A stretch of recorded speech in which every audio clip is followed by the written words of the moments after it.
Welcome back to Signal Boost, information to help you help physics be a signal above the noise of competing interests in Washington, D.C. I'm Greg Mack with the APS Office of Public Affairs. On March 16th, President Trump released an outline of his proposed budget plan for fiscal year 2018, which includes cuts to many agencies, including DOE, NIH, and the EPA. The DOE's Office of Science, which funds a lot of U.S. physics, faces a dramatic cut of $900 million, or 17%.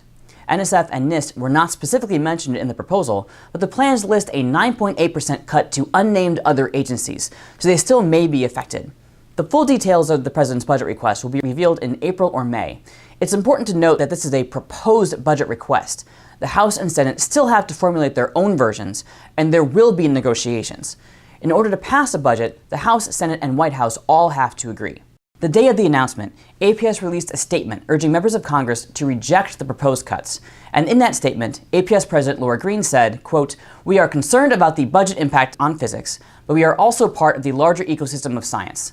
The proposed cuts would cripple fields of research that are essential to America's scientific enterprise, economic growth, and national security," end quote. You can go to APS's website and send our letter to ask your members of Congress to reject these cuts. The House Science Committee recently released its Views and Estimates for fiscal year 2018, its vision for how science agencies and programs should be funded. While that committee doesn't set funding, it influences those who do. The document says that Congress should go beyond setting the top-line research number for the NSF budget, and instead dictate how much money each of its research directorates should get. This would pave the way for Congress to pick and choose among the sciences as to which ones it wants to fund.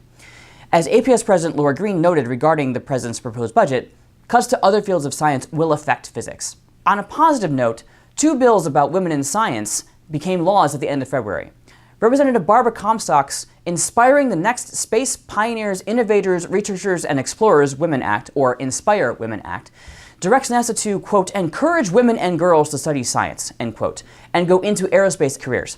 Representative Elizabeth Essie's Promoting Women in Entrepreneurship Act directs NSF to foster women scientists to become entrepreneurs.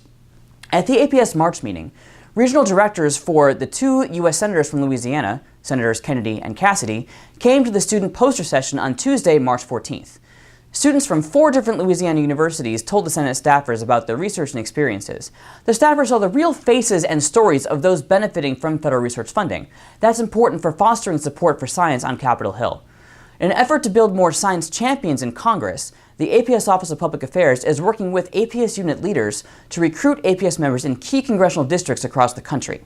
As a first step, the volunteers will ask their representatives to publicly express support for including science in any infrastructure initiative that Congress develops. Stay tuned for more info on science policy and advocacy developments in the next Signal Boost.